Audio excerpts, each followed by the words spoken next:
Hello everyone, ఇలాంటి videos మీకు ముందుగా కావాలి అనుకుంటే మా ఛానల్ని సబ్స్క్రైబ్ చేసుకొని పక్కనే ఉన్న బెల్ ఐకాన్ని క్లిక్ చేయండి. అప్కమింగ్ రివ్యూలోకి వెళ్ళిపోదాం.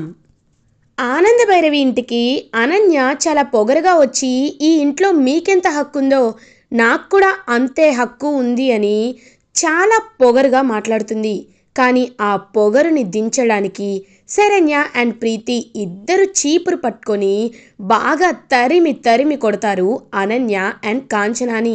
ఇంకా ఆనంద భైరవి ఫ్యామిలీపై కోపంతో రగిలిపోతున్న అనన్య వర్షన్ 2.0గా మళ్ళీ మీ ముందుకి వస్తాను, నేనంటే ఏంటో చూపిస్తాను, ఆనంద భైరవి నిలయాన్ని అనన్య నిలయంగా మార్చుకుంటాను అని ఛాలెంజ్ చేస్తూ అక్కడి నుండి వెళ్ళిపోతుంది.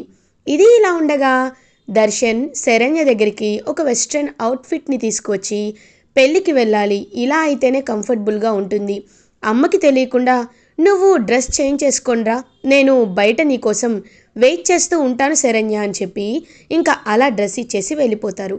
సో శరణ్య వెస్ట్రన్ అవుట్ఫిట్లో అలా రెడీ అయి రాగానే దర్శన్ చాలా ప్రేమగా శరణ్య వైపు చూస్తూ ఉంటారు.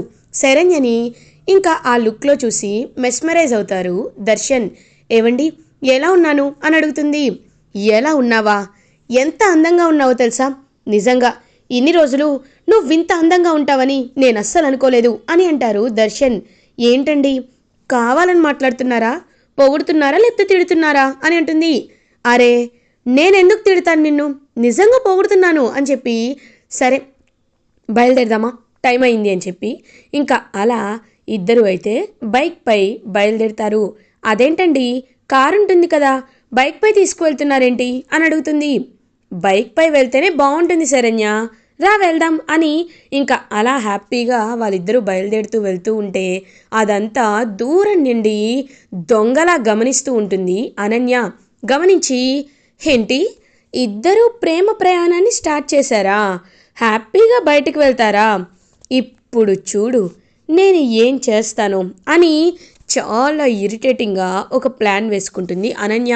అమ్మ, మనం వర్షన్ 2.0లో మొదటిగా శంకుస్థాపన చేయాల్సింది ఇదిగో కొత్తగా వెళ్తున్నారే ఆ జంట, వాళ్ళపైనే మనం టార్గెట్ చేయాలి. టార్గెట్ చేసి వాళ్ళని ఎలా అయినా పైకి పంపించాలి అని అంటుంది. ఏంటమ్మీ పైకా, ఇప్పుడే జైలు నుండి బయటకు వచ్చాం, మళ్ళీ బాగా కొట్టించుకోవాలంటే నా వల్ల కాదమ్మీ అని అంటుంది.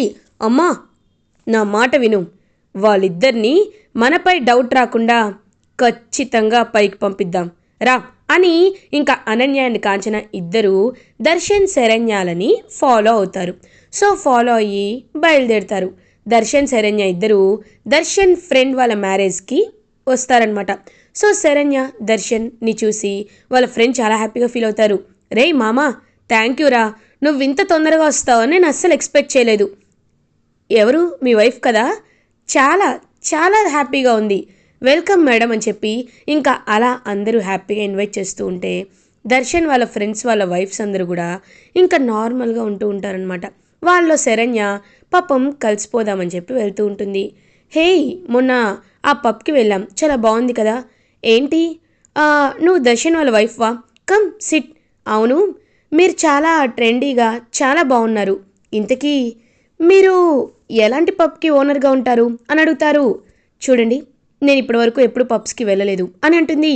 ఏంటి ఇంత మోడర్న్గా ఉన్నావు, ఎప్పుడు పబ్కి వెళ్ళలేదా, అర్థమవుతుందిలే, అవుట్ఫిట్ వేరు మనిషి వేరు, ఎందుకంటే అవుట్ఫిట్ పల్లెటూరుగా మనిషి పల్లెటూరు మనిషిలా ఉంది, అవుట్ఫిట్ మాత్రం వెస్ట్రన్ వేర్ వేసేసుకుంది, అంటే దాని అర్థం ఏంటి, తను మన ముందు కలరింగ్ ఇస్తుంది, ఎక్కడ తను పల్లెటూరు బయటిలా చీర కట్టుకొని వస్తే అందరం నవ్వుకుంటామోనని ఇలా వెస్ట్రన్ వేర్లో వచ్చింది, అంతే కదా శరణ్య, అయ్యో పబ్ అంటే ఏంటో కూడా తెలీదా, అక్కడ ఎలా ఉంటుందో కూడా తెలీదా అని శరణ్యని వాళ్ళు ఆట పట్టిస్తూ వెక్కిరిస్తూ ఉంటారు కావాలని. ఇంకా దర్శన్కి చాలా కోపం వస్తుంది, కానీ సైలెంట్గా ఉంటాడు, ఎందుకంటే వాళ్ళ వైపు వెళ్ళడం ఎందుకు ఆడవాళ్ళ వైపు అని. అప్పటికీ వాళ్ళు కావాలని ఇంకా శరణ్యని కాళ్ళు అడ్డం పెట్టి పడేయాలి అని చూస్తూ ఉంటే ఒక్కసారిగా పడిపోతున్న శరణ్యని వెళ్ళి హోల్డ్ చేస్తారు, పట్టుకుంటాడు దర్శన్. పట్టుకొని, చూడండి మా కల్చర్ వేరు, మేం వేరు, తను ఈ డ్రెస్ వేసుకోనన్నా నేనే ఫోర్స్ చేశాను. అయినా మేమెవరో తెలియకుండా మీరు మాట్లాడడం అది మీ తప్పు అని దర్శన్ కొంచెం గట్టిగానే చెప్తాడు. అప్పుడే ఆ పెళ్ళికొడుకు వాళ్ళ ఫ్రెండ్స్ వచ్చి, రే ఏమైందిరా, రే మా వైఫ్కి మీ గురించి తెలియదులే, వదిలేసే అని చెప్పి ఇంకా అలా వాళ్ళందరికీ సారీ చెప్పిస్తారు. సో వాళ్ళందరూ దర్శన్ శరణ్యకి సారీ చెప్తారు. దర్శన్ అలా శరణ్యని తీసుకువస్తూ ఉంటే శరణ్య పాపం దర్శన్ వైపు హ్యాపీగా చూస్తుంది. ఏవండి, మీరు నన్ను ఇంతలా అభిమానిస్తున్నారా అని అడుగుతుంది.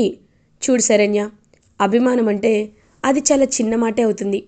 దీనికి పేరు అని అంటారు. అర్థమైందండి, మీరెప్పుడు నన్ను ఫ్రెండ్గానే అనుకుంటారు కదా, ఫ్రెండే కదా అని అంటుంది. ఫ్రెండా? ఫ్రెండ్ కూడా కాదు, నేను నేను నీ భర్తని, నేను నిన్ను మనస్ఫూర్తిగా ప్రేమిస్తున్నాను అని చెప్పడంతో శరణ్య ఎంతో అంటే ఎంతో హ్యాపీగా ఫీల్ అవుతుంది. కరెక్ట్గా అదే ఫంక్షన్కి అనన్య కాంచన ఇద్దరు బేరర్స్గా వెయిటర్స్గా వస్తారు.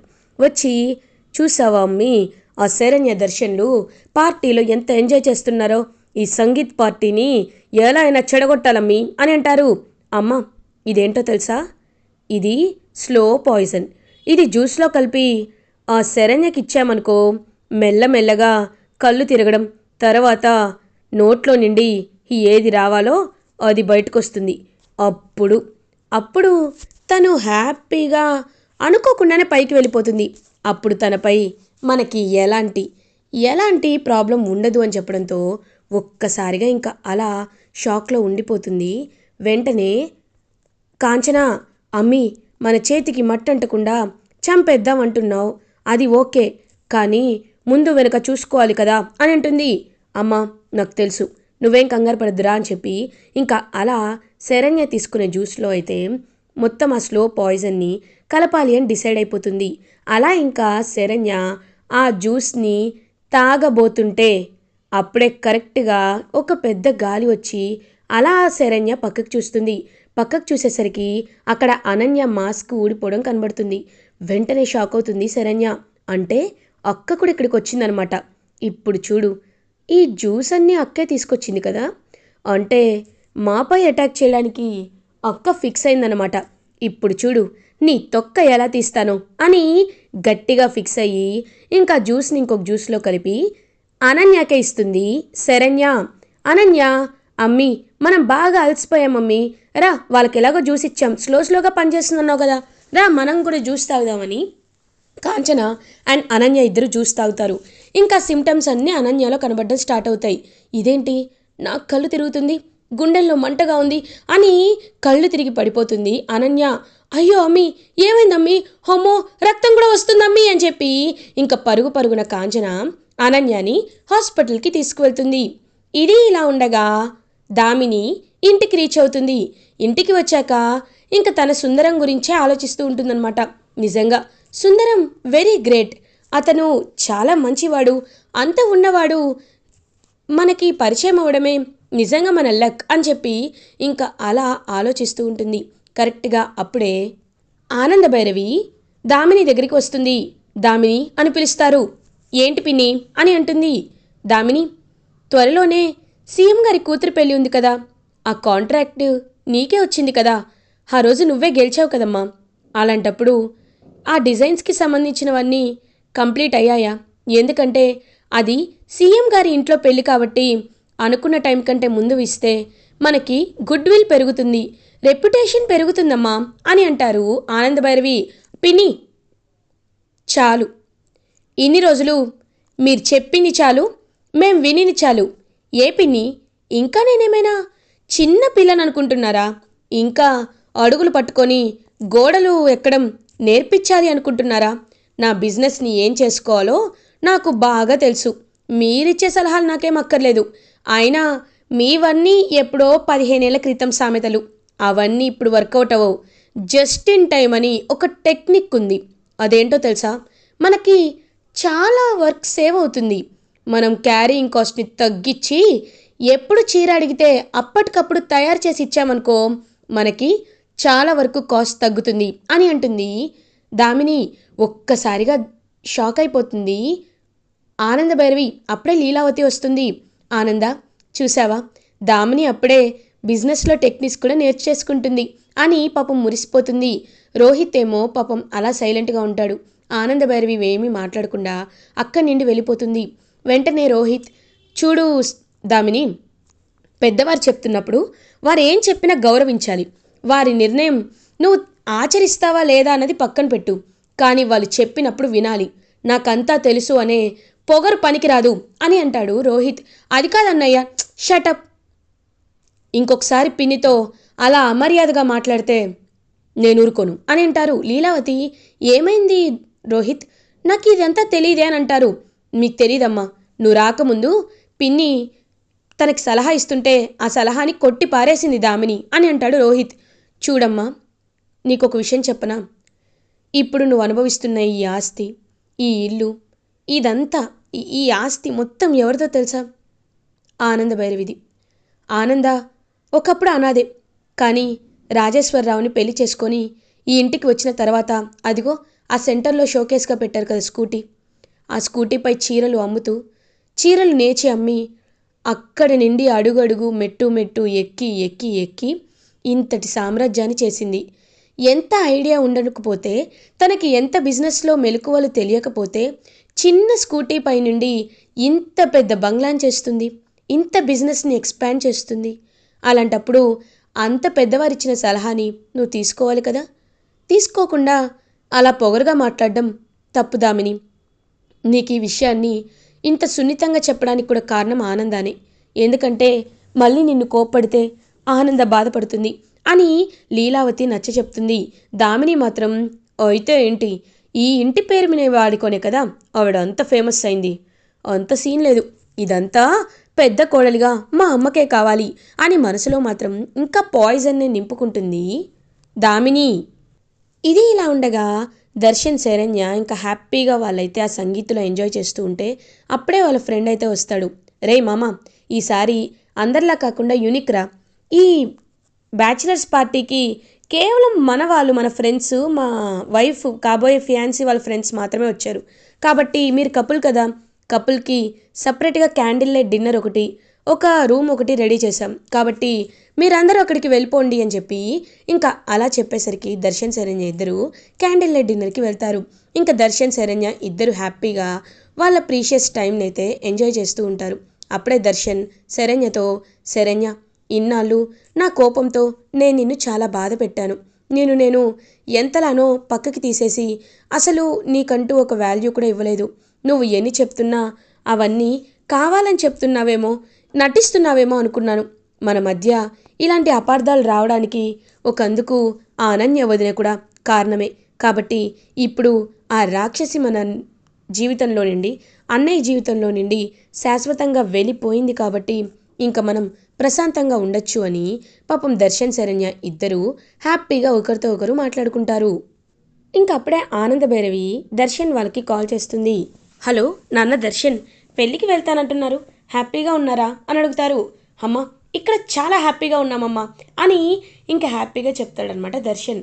అప్పుడే ఆనంద భైరవి శరణ్యకి ఫోన్ ఇవ్వమంటుంది. శరణ్య ఫోన్ తీసుకుంటుంది. హలో శరణ్య, దర్శన్ వాయిస్ వింటుంటే, దర్శన్ హ్యాపీనెస్ చూస్తుంటే నిన్ను తను వైఫ్గా యాక్సెప్ట్ చేస్తాడు అనిపిస్తుంది. కాబట్టి ఇంట్లో టెన్షన్స్ అన్నీ పక్కన పెట్టి ఆ పెళ్ళిలో మీరిద్దరూ హ్యాపీగా ఉండాలి, అర్థమైందా అని ఆనంద భైరవి చెప్తారు. ఓకే అత్తయ్య గారు అని పాపం ఎంతో అంటే ఎంతో హ్యాపీగా చెప్తుందనమాట శరణ్య. ఇది ఇలా ఉండగా కాంచన అనన్యాని హాస్పిటల్కి తీసుకువెళ్తుంది.